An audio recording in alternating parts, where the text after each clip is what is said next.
Hi guys, welcome to economics class 20। So आज हम पढ़ेंगे रीजनल रूरल बैंक्स के बारे में और कोऑपरेटिव बैंक्स के बारे में। ओके, तो सबसे पहले जानते हैं रीजनल रूरल बैंक्स क्या होते हैं। जैसे कि हमें नाम से ही पता चल रहा है, rural banks, regional rural banks मतलब किसी पर्टिकुलर एरिया में, किसी क्षेत्र में, ग्रामीण क्षेत्र में ये बैंक्स सिचुएटेड रहते हैं और उस जगह पे रहते हैं जहाँ पे कमर्शियल बैंक्स पहुँच नहीं पाते। उस तरह के पिछड़े इलाकों में रीजनल रूरल बैंक्स होते हैं। ओके, सो इसका इस्टेब्लिशमेंट हुआ था 1976 में under the RRB act of 1976। Okay, so regional rural bank act of 1976। सो जैसे कि हम जानते हैं कि इसका इस्टेब्लिशमेंट एक पार्लियामेंट के लॉ द्वारा हुआ, कानून द्वारा पास होके हुआ। इस वजह से ये आरआरबी एक्ट इस वजह से ये एक स्टैट्यूटरी बॉडी है ये आरआरबी। ओके, क्योंकि इसको इस्टेब्लिशमेंट एक स्टैट्यूट या फिर एक लॉ के तहत हुआ था। Okay, so RRBs are established under the RRB act of 1976 with the objective of insuring institutional credit for agricultural and rural sectors. मतलब ग्रामीण क्षेत्र में जो किसानी कृषि वर्ग के जो लोग हैं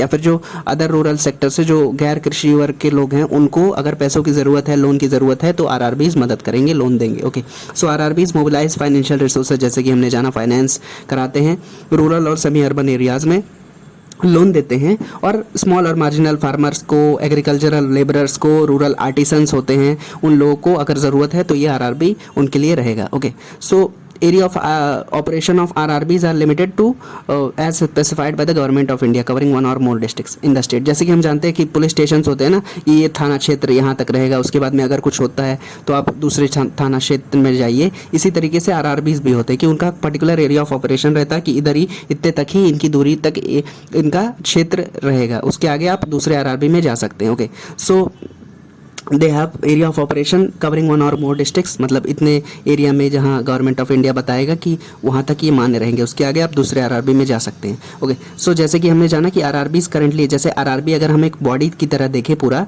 तो उसको 3 लोग कंट्रोल करते हैं। गवर्नमेंट ऑफ इंडिया का इसमें 50% स्टेक रहता है, स्पॉन्सर बैंक का उसमें 35% स्टेक रहेगा और जिस स्टेट में वो आरआरबी सिचुएटेड है, रीजनल रूरल बैंक सिचुएटेड है, उसका 15% स्टेक रहेगा आरआरबीज के अंदर। Okay, so the issued capital of RRBs is shared by owners in different, जैसे कि हमने जाना कि 3 ओनर्स हैं, government of India, government of state और स्पॉन्सर बैंक। इसका 15 से 50% के बीच में शेयर होल्डिंग रहेगी। जैसे कि हमने जाना कि कितना कितना परसेंट है, सबसे ज़्यादा गवर्नमेंट ऑफ इंडिया का है, सबसे कम स्टेट गवर्नमेंट का स्टेक है इसके अंदर। ओके, सो नेक्स्ट चीज़ जो हम इसमें पढ़ेंगे वो है cooperative banks. 4th type of bank that we are going to study is cooperative banks. Cooperative जैसे पता ही चल रहा है नाम से, कोऑपरेटिव ये एक मतलब कुछ लोग के कॉपरेशन से ये बनता है। Okay, so these are banks established by cooperation, made by cooperation. Okay, so ये स्मॉल साइज्ड बैंक्स होते हैं organised in the cooperative sector which have ability to operate in both urban and rural areas. जैसे कि हमने जाना RRBs जो होते थे वो केवल रूरल एरियाज में होते थे, लेकिन ये कोऑपरेटिव बैंक से ये रूरल एरियाज में भी है, अर्बन एरियाज में भी है।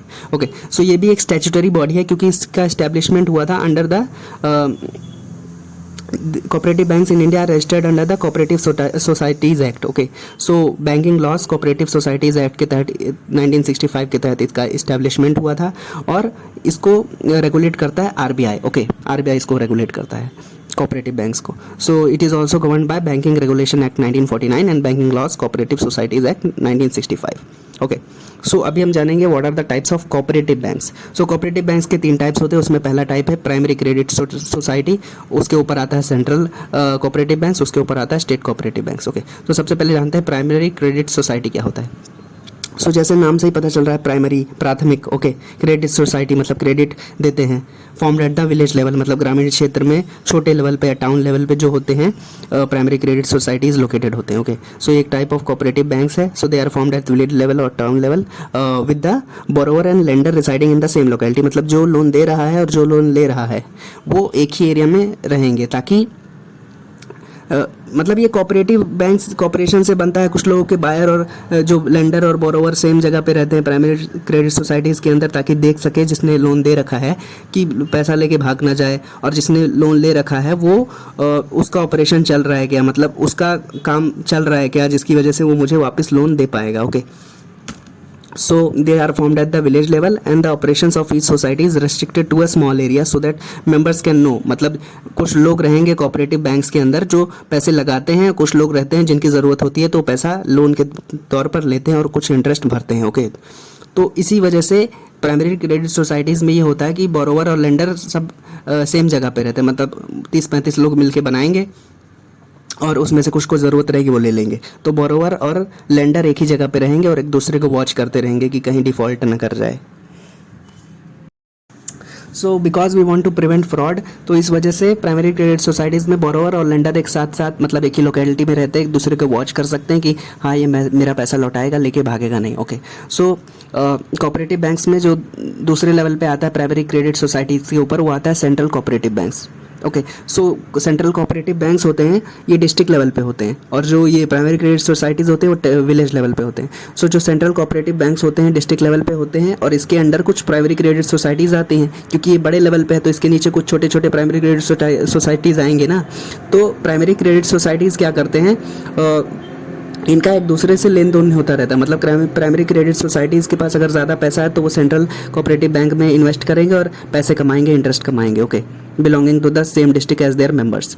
और कुछ सेंट्रल कोऑपरेटिव बैंक्स के कुछ काम है, कुछ फंक्शंस है, जैसे कि लोन देना अपने मेंबर्स को, जिसमें कुछ प्राइमरी क्रेडिट सोसाइटीज़ होते हैं। मतलब कुछ प्राइमरी क्रेडिट सोसाइटीज़ ऐसे भी हो सकते हैं कि इनके पास पैसा है तो सेंट्रल कोऑपरेटिव बैंक में इन्वेस्ट कर दे, और कुछ ऐसे भी हो सकते हैं प्राइमरी क्रेडिट सोसाइटीज़ जिनको पैसे की ज़रूरत है तो वो सेंट्रल कोऑपरेटिव बैंक से ले सके। Okay, so it functions as a link between primary credit societies and central cooperative banks. मतलब क्या कि सेंट्रल कोऑपरेटिव बैंक एक लिंक है स्टेट कोऑपरेटिव बैंक और प्राइमरी क्रेडिट सोसाइटीज के ऊपर के बीच में। ओके, सो सबसे ऊपर आता है स्टेट कोऑपरेटिव बैंक्स, उसके नीचे आता है सेंट्रल कोऑपरेटिव बैंक्स, उसके नीचे आता है प्राइमरी क्रेडिट सोसाइटीज। ओके, सो आप कंफ्यूज मत होइएगा कि यहाँ पे अगर सेंट्रल कोऑपरेटिव बैंक्स है तो स्टेट कोऑपरेटिव बैंक से बड़ा होगा, ऐसा कुछ नहीं है। स्टेट कोऑपरेटिव बैंक किसी भी स्टेट के अंदर हाईएस्ट कोऑपरेटिव बैंक होता है। ओके, सो स्टेट कोऑपरेटिव बैंक्स जो होते हैं दे आर द एपेक्स और the highest level cooperative banks in any state of a country. Okay, सबसे पहले ये जान लेते हैं। ये भी क्या करते हैं, मोबिलाइज फंड करते हैं, लोन देते हैं, लोन्स के पैसे के प्रॉपर चैनलाइजेशन में मदद करते हैं कि अलग अलग सेक्टर्स को पैसे पहुंच रहे हैं क्या। Okay, so the money reaches the individual borrowers from state cooperative banks. तो स्टेट कोऑपरेटिव बैंक से पैसे जाएंगे सेंट्रल कोऑपरेटिव बैंक्स में और फिर प्राइमरी क्रेडिट सोसाइटीज़ में। तो इस तरीके से पैसे का फ्लो होता है, चैनलाइजेशन प्रॉपर होता है। ओके, सो कोऑपरेटिव बैंक्स का काम क्या है रूरल एरियाज़ में और अर्बन एरियाज़ में। मतलब जो लोग लोन ले रहे हैं वो किस लिए लोन ले रहे हैं, किसी काम करने के लिए लेते होंगे ना। तो मान लेते हैं रूरल एरियाज़ में किस लिए लोन लेंगे, क्यों लेंगे, मान लेते हैं फार्मिंग एक्टिविटी करने के लिए, सीड्स खरीदने के लिए, जुताई करने के लिए या कुछ करने के लिए, कैटल के लिए लेते हैं। कुछ लोग लोन लेते हैं कि हमको कैटल खरीदना है, उससे उसके दूध से व्यापार करना है, या फिर कैटल के लिए, मिल्क के लिए या पर्सनल फाइनेंस के लिए खुद की कुछ ज़रूरतें हैं उसको पूरी करने के लिए लोग लेते हैं थोड़ी बहुत 10-20 हज़ार 50 हज़ार के लोन्स। ओके, सो अर्बन एरियाज़ में कोऑपरेटिव बैंक्स भी फाइनेंस करते हैं कुछ चीज़ों को। क्या कर सकते हैं, जैसे कि किसी को स्मॉल बिजनेस स्टार्ट करना है तो वो कोऑपरेटिव बैंक्स के पास जा सकता है, इंडिविजुअल होम फाइनेंस के लिए जा सकता है, या फिर स्मॉल स्केल यूनिट कोई डालना चाहता है। मान लेते कोई छोटी सी अचार की या फैक्ट्री डालना चाहता है, कोई छोटे लेवल पे काम करना चाहता है, कॉटेज इंडस्ट्री कुछ लगाना चाहता है, तो वो भी कोऑपरेटिव बैंक्स में अप्रोच कर सकता है। कोऑपरेटिव बैंक उसको फाइनेंस करेगी प्रॉपर चेक करने के बाद में। Okay, so these were the types of banks. Third type of bank that we study today was cooperative banks, और हमने पढ़ा रीजनल रूरल बैंक्स। बाकी के 2 बैंक्स हमने पिछले क्लास में पढ़ लिए थे। Okay, so these were the things in today's class. If you have any doubts you can ask in comment section. Thank you so much for watching, bye bye.